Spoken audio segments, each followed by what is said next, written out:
Dizer que depende do Senhor não é o bastante. A menos que as suas ações sejam coerentes com as suas palavras, simplesmente proferir palavras, expressões religiosas, nada disso vai ter valor, vai fazer qualquer coisa por você. Essa é uma mensagem clara, um alerta muito claro, trazido pelo profeta Miqueias ao povo de Deus, que claramente continuava com expressões religiosas, continuava entregando seus sacrifícios, mantendo na superfície a aparência de justiça diante de Deus, mas que nas suas ações, nas suas práticas, já haviam deixado e abandonado o Senhor há muito tempo. E o que o profeta deixa claro a esse povo, quando anuncia a condenação da parte do Senhor, é que meras palavras não fariam nada por eles, não era o bastante. Eles precisavam de colocar em prática, deviam ter colocado em prática aquilo que eles já sabiam que deviam fazer, aquilo que o Senhor já havia deixado muito claro que esperava do seu povo. O livro começa logo no capítulo 1, verso 1, dizendo: o Senhor deu essa mensagem a Miqueias, de Moresete, durante os anos em que Jotão, Acais e Ezequias foram reis de Judá. As visões diziam respeito a Samaria e a Jerusalém. O profeta Miqueias é levantado então pelo Senhor durante os dias do reinado de Jotão, de Acais, de Ezequias, e essas palavras são concentradas especialmente durante os reinados de Jotão e de Acais, que foram reinados de muita perversão, de muita depravação, onde o povo de Deus se afastou muito dos caminhos do Senhor. Inclusive o reino de Judá, que se manteve fiel por muito mais tempo em relação a Israel, ao reino do norte. O reino de Judá ainda se manteve por um bom tempo nos caminhos do Senhor, mas especialmente durante esses reinados de Jotão, especialmente de Acais, o povo se afastou muito dos caminhos do Senhor.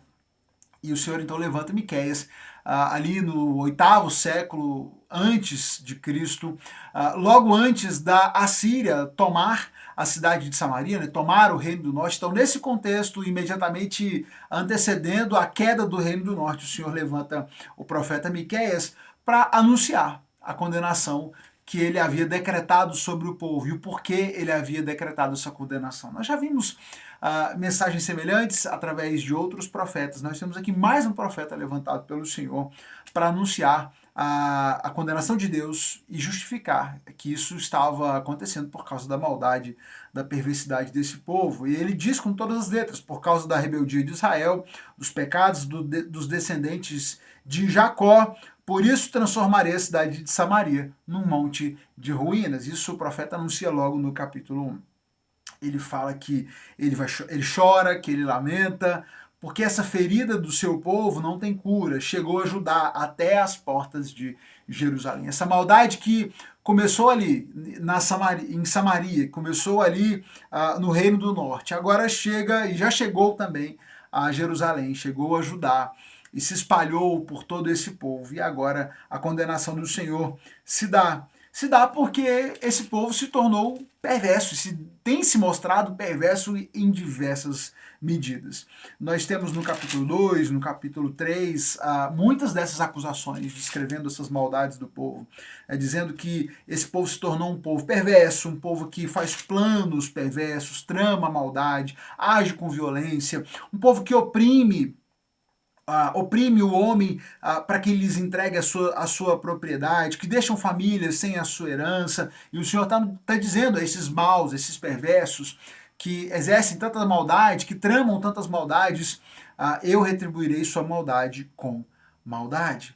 E essa, por causa disso, por causa dessa sua maldade, essa não será mais a sua terra, nem o seu lar, pois vocês a encheram de pecado e arruinaram por completo. O Senhor anuncia então que essa terra, esse povo cairá para os assírios, serão levados para o exílio, perderão a sua terra, ficarão muito tempo exilados. Essa condenação não será eterna, mas certamente haverá um preço a ser pago por causa de tudo isso que eles vinham fazendo.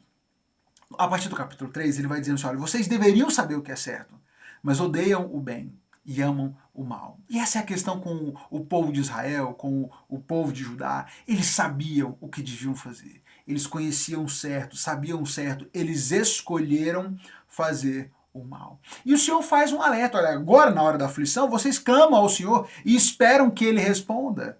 Depois de todo o mal que fizeram, Ele nem olhará para vocês. Não adianta vocês fazerem todas essas maldades, sabendo o que deveriam estar fazendo, e fizeram o contrário, fizeram tantas maldades, tantas perversidades, e agora quando o castigo, quando o juízo vem, vocês clamam ao Senhor, depois de tudo que vocês fizeram, diz o profeta, ele nem vai olhar para vocês.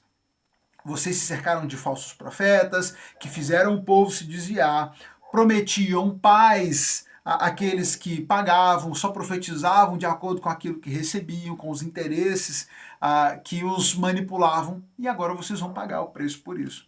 Mas especialmente o trecho final do capítulo 3 me chama a atenção, e eu quero destacar com você aqui nessa nossa reflexão. A partir do verso 9 do capítulo 3, o texto diz assim: escutem, líderes de Israel, vocês odeiam a justiça e distorcem o que é certo. Constroem Jerusalém sobre um alicerce de homicídio e corrupção. Os governantes julgam conforme os subornos que recebem. Os sacerdotes cobram para ensinar a lei. Os profetas só profetizam quando são pagos. E, no entanto, todos afirmam depender do Senhor. Dizem, nenhum mal nos acontecerá, pois o Senhor está no nosso meio. Esse povo está tão perdido, está tão distante do Senhor, dos caminhos do Senhor, que eles estão completamente tomados pela sua maldade, pela sua perversidade, agem de forma abjeta diante do Senhor, mas eles continuam dizendo, não, nós dependemos do Senhor. Graças ao Senhor, nós dependemos dele, somos fiéis ao Senhor. Olha a descrição que o Senhor faz sobre os líderes dessa terra, sobre os líderes de Israel. Eles odeiam a justiça, distorcem o que é certo, constroem a cidade num alicerce de homicídio, de corrupção. Os governantes só julgam conforme os subornos, né? Os juízes só julgam conforme os subornos que recebem. Os sacerdotes, que deveriam ser responsáveis por guardar a verdade, a palavra do Senhor, cobram para ensinar a lei. Os profetas, que deveriam alertar o povo sobre a palavra de Deus, só profetizam quando são pagos, só fazem aquilo que estão nos seus interesses e aquilo que vão lhes trazer dinheiro. Todos se perderam. Os líderes, os governantes civis se perderam, os sacerdotes se perderam, os profetas se venderam. Mas todos eles continuam falando em nome do Senhor. Todos eles continuam dizendo que dependem do Senhor. E o Senhor então anuncia, ele continua dizendo, por causa de vocês, por causa desses líderes, o monte de Sião será arado como um campo. Jerusalém será transformada num monte de ruínas. Crescerá mato na colina onde hoje fica o templo. Vocês estão se pautando, estão supondo uma segurança no Senhor, porque acham que vocês estão no monte do Senhor, estão seguros, porque afinal de contas, o templo do Senhor, o templo em homenagem ao Senhor está aí entre vocês estão ocupando esse templo, vocês acham que isso lhes dará segurança, acham que simplesmente dizer que confiam no Senhor da boca para fora vai garantir alguma coisa para vocês. Mas vocês estão redondamente enganados. Por causa de vocês, esse monte vai ser arado como um campo, vai ser revirado como uma terra que é revirada pelo arado. Não vai sobrar absolutamente nada de pé. Jerusalém vai ser transformada num monte de ruínas. E esse monte que vocês acham tão precioso, tão inabalável, onde hoje está o templo do Senhor, vai ser um lugar que vai ser tomado pelo mato. Essa colina onde hoje está o templo vai ser tomada pelo mato. Por causa de vocês, da perversidade, da maldade a que vocês se entregaram. Não importa o quanto vocês falem em nome do Senhor. E a partir desse trecho, eu quero deixar esse alerta para você hoje, nessa reflexão. Claro, tem muitas outras coisas preciosas para você extrair desse livro, desse texto, e eu convido você a que faça a leitura atenciosa desses capítulos. Mas, quando eu olho para essa nossa sociedade de hoje, o que eu continuo vendo é um mundo que está imerso, tomado pela maldade, pela perversidade, pelo orgulho, pela cobiça, pela ganância, pela maldade. Assim como o texto descreve. E o profeta Miqueias descreve com detalhes essas maldades do povo. Né? Por exemplo, no capítulo 6, ele vai dizer: O que eu direi sobre as casas dos perversos, cheias de tesouro obtidas pelo engano? E quanto às práticas repulsivas de calcular cereais com medidas falsas? Como eu posso aceitar seus governantes que usam balanças e pesos desonestos? Os ricos que vocês enriqueceram por meio de extorsão e violência? Seus habitantes são acostumados a mentir, sua língua não consegue mais dizer a verdade. Isso poderia facilmente ser usado para descrever a nossa sociedade de hoje. Um mundo violento, um mundo desonesto, que funciona muito baseado na extorsão, na violência, na falsidade, gente que enriquece obtendo vantagens impróprias em cima de gente fragilizada, de gente incapaz. Tesouros obtidos pelo engano, pela violência, pela extorsão. Todas essas maldades cometidas pelo povo de Israel e que foram responsáveis por gerar essa condenação contra a nação, continuam sendo realizadas ainda hoje.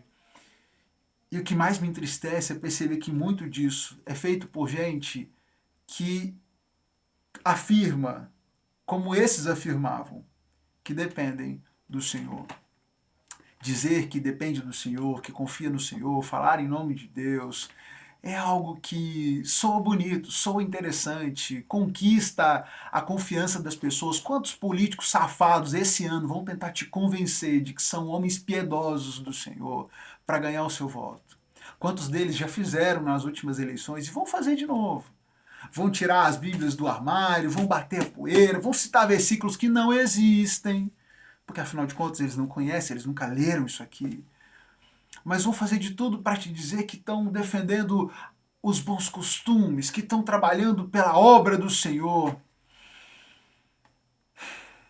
Continuam enriquecendo em cima dos pobres, sendo perversos, sendo maldosos, matando, roubando, desviando, mas fazem isso dizendo que confiam em Deus, que confiam no Senhor, que dependem do Senhor, e nenhum mal vai acontecer a eles porque eles estão firmes em Deus. Cuidado, irmão, cuidado, não se deixe enganar por esses líderes. Não se deixe enganar por gente que fala sobre Deus, que fala em nome de Deus, mas que vive na perversidade e que conduz aqueles que estão sendo liderados por ele a uma vida de maldade. Dizer que depende do Senhor não é o bastante. Não é o bastante para o Senhor e não deveria ser o bastante para que você siga a qualquer um. Não siga a nenhum líder simplesmente porque ele diz falar em nome de Deus. Seja esse um político, seja esse o seu pastor, aquele que diz ser o pastor de uma igreja. Não confie cegamente em ninguém que só tem discurso, que só tem palavras, mas que não demonstra na sua vida, que não demonstra nas suas ações a coerência com aquilo que prega. Líderes de qualquer espécie que vivem pautados pela ganância, pela cobiça, sempre querendo mais, se aproveitando das pessoas, enganando, usando de medidas desonestas, né, de medidas falsas, de extorsão, de violência, gente mentirosa. Não confie nessas pessoas. Não importa o quanto falem sobre Deus, ou digam falar em nome de Deus. Não são líderes que merecem ser seguidos. E a única coisa que eles fazem, que são capazes de fazer, é de conduzir aqueles que os seguem à perdição, à destruição. Assim como os líderes de Israel fizeram com esse povo, que pagou um preço alto por se afastar do Senhor, apesar de saberem que deveriam ter feito.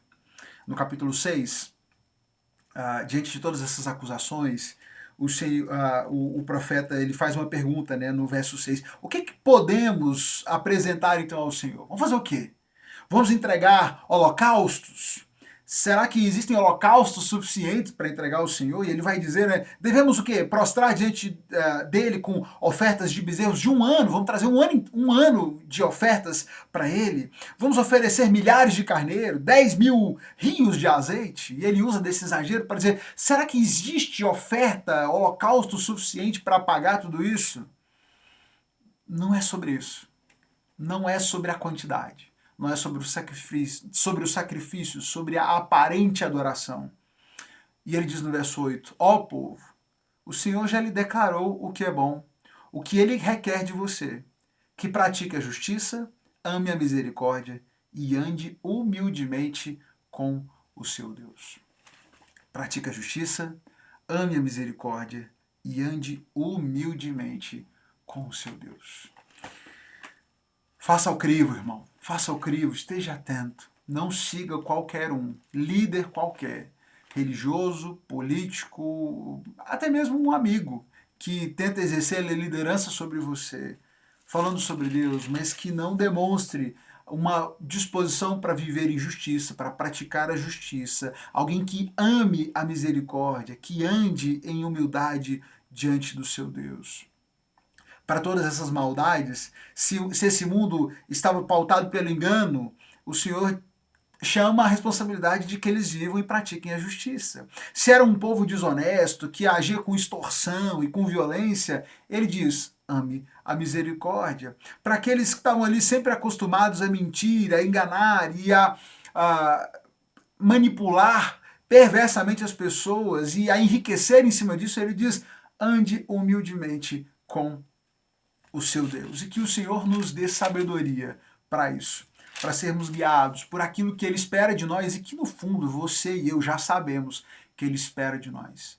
Cuidado, esteja atento, não se deixe enganar por qualquer um que diz que fala em nome de Deus. E descansemos. Descansemos na certeza, na convicção de que, para além de toda a maldade desse mundo, nos aguarda o reino eterno, celeste, daquele que de fato virá conduzir o seu povo, o remanescente de Israel, para um reino de justiça, onde toda essa maldade será deixada para trás, ficará de fora.